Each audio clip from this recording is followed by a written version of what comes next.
Hi hello welcome back to Sivadeeksha. അപ്പം നമ്മൾ കുറച്ചധികം ഗ്യാപ്പ് ഇട്ടതിന് ശേഷമാണ് കേട്ടോ പുതിയൊരു വീഡിയോ ആയിട്ട് വരുന്നത്. നമുക്ക് കുറച്ച് ഹെൽത്ത് ഇഷ്യൂസും കാര്യങ്ങളും ഹോസ്പിറ്റൽ കേസൊക്കെ വന്നുകൊണ്ട് പുതിയൊരു വീഡിയോ അപ്ലോഡ് ചെയ്യാൻ പറ്റില്ലായിരുന്നു. അപ്പോൾ അതിൻ്റെ ആ ഒരു സിറ്റുവേഷനിലോ മാനസികാവസ്ഥയിലായിരുന്നില്ല. അപ്പോൾ അതുകൊണ്ട് പുതിയൊരു വീഡിയോ ഇടുമ്പോൾ അത് ഒരു വ്ളോഗിൽ നിന്ന് തന്നെ ആവട്ടെ എന്ന് കരുതി. അപ്പോൾ നമ്മൾ കുറച്ചധികം ആയി എയർ ഹാൻഡ്ലൂംസിൽ വരെ പോയിട്ടുണ്ടായിരുന്നു. അപ്പോൾ അതിൻ്റെ ഒരു വ്ളോഗ് വീഡിയോ പോലെ അപ്ലോഡ് ആക്കാമെന്ന് കരുതി.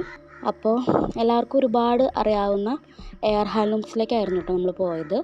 ഭയങ്കര വലിയൊരു ഷോപ്പിംഗ് ആയിട്ടൊന്നും കാണിക്കാനില്ല, എന്നാലും നമുക്കവിടെ പോകണം, ഷോപ്പ് ഓണേഴ്സിനെയൊക്കെ ഒന്ന് കാണണം എന്നുണ്ടായിരുന്നു. അപ്പോൾ നമുക്ക് ചെന്നപ്പോൾ രാജേട്ടനെ മാത്രമേ കാണാൻ പറ്റിയിട്ടുള്ളൂ. കുറച്ചധികം വെറൈറ്റീസ് തന്നെ അവിടെ ഉണ്ട്. അപ്പോൾ അതുകൊണ്ട് തന്നെ നമുക്ക് ഭയങ്കര ഒരു കൺഫ്യൂഷനായിരുന്നു, എന്താ എടുക്കണ്ടേ എന്നൊക്കെ ഉള്ളത്. പിന്നെ നമ്മൾ പോയത് പൂജ ഹോളിഡേയ്സ് കഴിഞ്ഞിട്ടായിരുന്നു. അവർ പൂജ ഹോളിഡേയ്സിന് ഉണ്ടായിരുന്നില്ല. അപ്പോൾ അത് കഴിഞ്ഞിട്ടുള്ള സൺഡേ ചെല്ലുന്നതുകൊണ്ട് തന്നെ ഭയങ്കര തിരക്കായിരുന്നു. സാരി സെക്ഷനിലൊക്കെ നമുക്ക് അമ്മാതിരി തിരക്കായിരുന്നു ഫീൽ ചെയ്തിരുന്നത്. മറ്റുള്ള സെക്ഷൻസൊക്കെ തിരക്കുണ്ടായെങ്കിലും സാരി സെക്ഷൻ വെച്ച് നോക്കുമ്പോൾ ഭയങ്കര തിരക്കായിരുന്നു. അപ്പോൾ അതുകൊണ്ട് ഒരുപാട് സാരി സെക്ഷനിലുള്ള വീഡിയോസൊന്നും നമുക്ക് അധികം എടുക്കാനൊന്നും പറ്റിയില്ല, ക്രൗഡായിരുന്നു.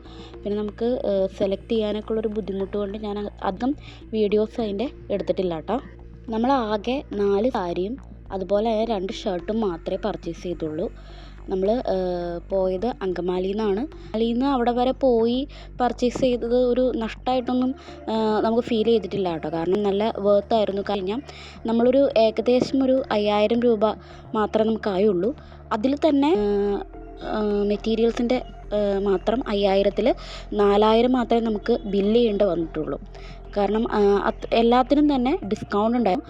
അപ്പോൾ അതുകൊണ്ട് എന്താ പറയുക, നമുക്ക് ഇവിടെ നിന്ന് അവിടെ വരെ പോയി നമ്മൾ നഷ്ടപ്പെടുത്തിയെന്നൊന്നും പറയാനില്ല. അതുപോലെ നമ്മൾ ഒരുപാട് പ്രൈസ് വരുന്ന സാരീസൊന്നും അല്ല സെലക്ട് ചെയ്തിട്ടുണ്ടോ. 1000 ആ ഒരു റേഞ്ചിൽ നിൽക്കുന്ന ഒരു സാരി. കാരണം എപ്പോഴും നമ്മൾ യൂസ് ചെയ്യുന്നതല്ല, വല്ലപ്പോഴും എന്തെങ്കിലും ഒരു ഫംഗ്ഷന് വേണ്ടിയിട്ട് ചിലപ്പോൾ ഒരൊറ്റ യൂസ് മാത്രമേ നമ്മൾ ചെയ്യുള്ളൂ. അപ്പോൾ അതിന് വേണ്ടിയിട്ട് ഒരുപാട് പൈസ മുടക്കണം എന്നുള്ളൊരു ഇതുണ്ടായിരുന്നില്ല. രണ്ടുമൊക്കെ നല്ല അടിപൊളി സാരീസ് ഉണ്ടായിരുന്നു. പക്ഷെ നമ്മൾ ഒരു ഇത്ര ബഡ്ജറ്റ് വെച്ചിട്ടാണ് പോയത്. നമുക്ക് ഉറപ്പം നമ്മളുടെ ബഡ്ജറ്റിൽ ഒതുങ്ങുന്ന രീതിയിൽ നമുക്ക് പർച്ചേസ് ചെയ്തിട്ട് പോരാൻ പറ്റും. പിന്നെ ഒരുപാടാക്കുമ്പോൾ ഇഷ്ടംപോലെ സാരീസ് വെറൈറ്റി കളക്ഷൻസ് ഉണ്ട്.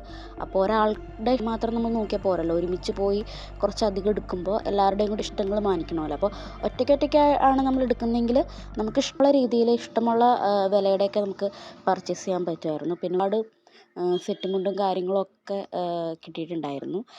നമ്മളൊന്നും അത്രയൊന്നും പർച്ചേസൊന്നും ചെയ്തില്ല. പിന്നെ എടുത്ത് പറയേണ്ടത് അവരുടെ സർവീസിങ് തന്നെയാണ് കേട്ടോ. ഞങ്ങൾ പോയത് അവരുടെ പൂജ ഹോളിഡേയ്സൊക്കെ കഴിഞ്ഞിട്ടാണെന്ന് പറഞ്ഞല്ലോ. അപ്പോൾ അത് നല്ല തിരക്കുള്ള ടൈമിലാണ് പോയത്. എസ്പെഷ്യലി സാരി സെക്ഷനിൽ തിരക്ക് ഒരു രക്ഷയുണ്ടായില്ല, അമ്മാതിരി ക്രൗഡായിരുന്നു. ബാക്കി സെക്ഷനൊന്നും വലിയ പ്രശ്നം ഉണ്ടായിരുന്നില്ല. നമുക്കൊരു സെയിൽസ് സ്റ്റാഫിനെ തരും. ത്രൂ ഔട്ട് നമ്മൾ പർച്ചേസ് ചെയ്ത് ഇറങ്ങി പോരുന്നത് വരെ നമ്മളുടെ കൂടെ തന്നെ ഉണ്ടാവും കേട്ടോ അവർ. അപ്പോൾ ഞങ്ങൾക്ക് ഗായത്രി എന്നോ മറ്റോ പേരായിരുന്നു കുട്ടിയുടെ.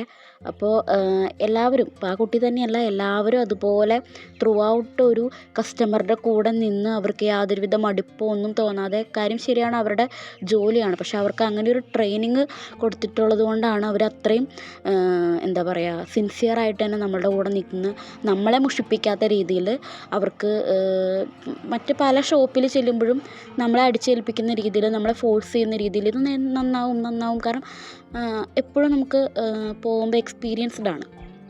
നമ്മൾ ഏത് ഷോപ്പിൽ പോയാലും അവർക്ക് പെട്ടെന്ന് തീർക്കാൻ വേണ്ടിയിട്ട് നമ്മളെ പറഞ്ഞു വിടുന്ന രീതിയിലുള്ളൊരു ഇതായിരിക്കും. മാഡത്തിന് നന്നാവും, ഇതാണെന്നൊക്കെ പറയും. അപ്പോൾ പക്ഷേ ഇത് നമ്മളെ ഒന്നും ഫോഴ്സ് ചെയ്യില്ല.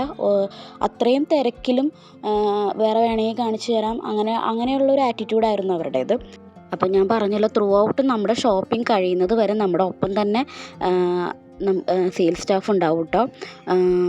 പിന്നെ അത് അവരുടെ ജോലിയല്ലേ എന്ന് നമ്മൾ വിചാരിക്കും. അവർക്ക് കിട്ടുന്നു. അതുപോലെ തന്നെ ഓണേഴ്സിൻ്റെ ഒരു ഫ്രണ്ട്ലി ആറ്റിറ്റ്യൂഡൊക്കെ ഒക്കെ ആവാം. കാരണം എനിവേ എടുത്ത് പറയേണ്ട ഒരു കാര്യം തന്നെയാണത്.